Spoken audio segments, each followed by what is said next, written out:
కళ్యాణ్ గారు మందకృష్ణ మాదికతో పాటు 30 సంవత్సరాలు మీరు ప్రయాణం చేశారు. అన్ని పార్టీలు ఉన్నప్పుడు ఆయన సపోర్ట్ చేశారు. అంతేకాకుండా బహిరంగ ఆయన సపోర్ట్ చేస్తూ చాలాసార్లు మీరు చెప్పారు. ఈసారి మిమ్మల్ని క్వశ్చన్ చేసిన నేపథ్యంలో మీరు ఇంత తీవ్రస్థాయిలో మంచి విరుచుకపడుతుంది. దీన్ని ఎట్లా చెప్పాలి? మందకృష్ణ దళిత జాతుల నుంచి ఎదిగిన ఏ ఒక్క నాయకుడిని కూడా ఎదిగనియాడండి. దళిత జాతికి నేనే నాయకుడిని, మాదిగా ఉపకులాలకు నేనే నాయకుడిని అని చెప్పుకుంటాడు. ఆయన బారిన పడని దళిత మంత్రి కానీ దళిత నాయకుడు కానీ లేడండి. అలాంటి లక్షణాలే కడియం శ్రీహరికి వచ్చాయి. అందరినీ కూడా అనేక సందర్భాలలో ఎవరు మంత్రిగా ఉంటే వాళ్ళు వెంటబడ్డాడండి. ఆయన మంత్రివర్గంలో ఉన్న ఇతర కులాల వాళ్ళ జోలికి వెళ్ళడండి. మంత్రివర్గంలో ఉన్న దళితులను వేటాడుతూ అంటాడు ఆయన. ఇది మీరు అందరూ చూసింది. ఇది నేను కొత్తగా చెప్పవలసింది ఏం లేదు. కారణం ఏంటో ఆయనకే తెలియాలి. వాస్తవంగా దళితుడై ఉండి దళితునికి మద్దతు తెలిపే విధంగా ఉండాలి, దళిత జాతికి ఉపయోగపడే విధంగా ఆయన నిర్ణయాలు ఉండాలి. కానీ ఏనాడు ఆయన నిర్ణయాలు ఆ రకంగా. కడియం శ్రీహరి కూడా అలాంటి స్వభావాన్ని పునికిపచ్చుకున్నారా సార్? మీ కింద ఎవరు మీ నీడలో ఎవరు ఎదగరు? చాలా తప్పండి. మీరు 2-3 నాయకుల్ని ఎదగనీయకుండా చేశారని ఆరోపణలు వాస్తవం. ఇప్పుడు అవకాశాలు అందరికి వచ్చాయండి. నాకు అవకాశం వచ్చింది, రాజయ్య గారికి అవకాశం వచ్చింది, అరూరి రమేష్ గారికి అవకాశం వచ్చింది, పస్నూరి దయాకర్ గారికి కూడా అవకాశం వచ్చింది. అవకాశాలను ఎవరైతే సద్వినియోగం చేసుకున్నారో, ఆ వచ్చిన అవకాశాలు ప్రజలకు ఎవరైతే ఉపయోగించుకున్నారో వారు సర్వే వేయాలండి. ఇప్పుడు వాళ్ళు తప్పు పనులు చేసి, ఇప్పుడు ఉదాహరణ వర్ధనపేటలో మొన్న అరూరి రమేష్ గారు పోటీ చేశారు. 2 సార్లు ఎమ్మెల్యేగా ఉన్నారు. మొన్న పోటీ చేసినప్పుడు ఆయన ఓడిపోయారు. ఆ ఓటమికి ఎవరు కారకులు అవుతారండి? ప్రజలు ఇచ్చిన తీర్పు అది. కారణం ఎందుకు ఓడిపోయాడు ఆయన? ఆ నియోజకవర్గంలో రియల్ ఎస్టేట్ చేశాడు. ఆ రియల్ ఎస్టేట్లో ల్యాండ్ పూలింగ్ని ఎంకరేజ్ చేసి రైతుల భూములు కోల్పోవడానికి కారకుడయ్యాడు. ఆ నియోజకవర్గంలో మండలానికి ఒక గెస్ట్ హౌస్ కట్టుకున్నాడు. ఇది ప్రజల దృష్టిలో పడ్డది. అరే ఈయన మన భూములు ఏంటో పడ్డాడు, ఈయన మొత్తం వెంచర్లు చేస్తున్నాడు, మనల్ని ఆగం చేస్తున్నాడు అని చెప్పి ఆయన మీద ఉన్న వ్యతిరేకతతోనే ఓడిపోయింది తప్ప.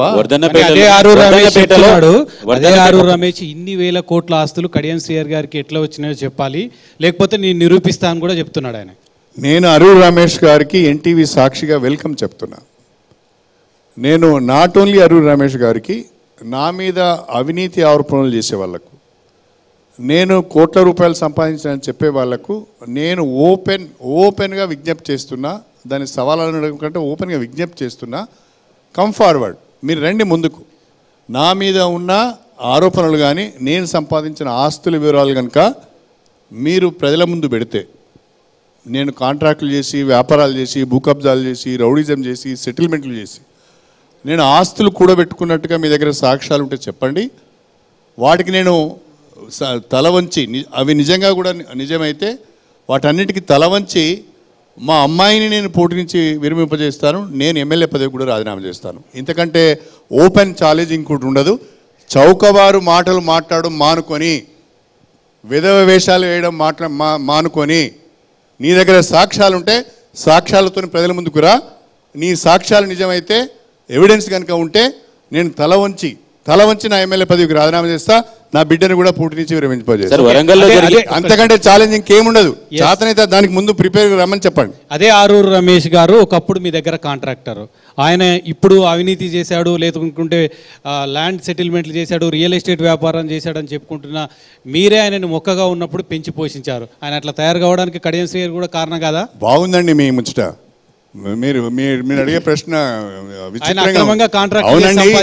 ఒక మొక్కకు నీళ్లు పోస్తామండి, ఒక మొక్కకు నీళ్లు పోసి పెంచుతాము. అంటే మంచి మొక్కకు పోసారా, లేకపోతే పిచ్చి మొక్కకు పోసారా, లేదా హానికరమైన మొక్క?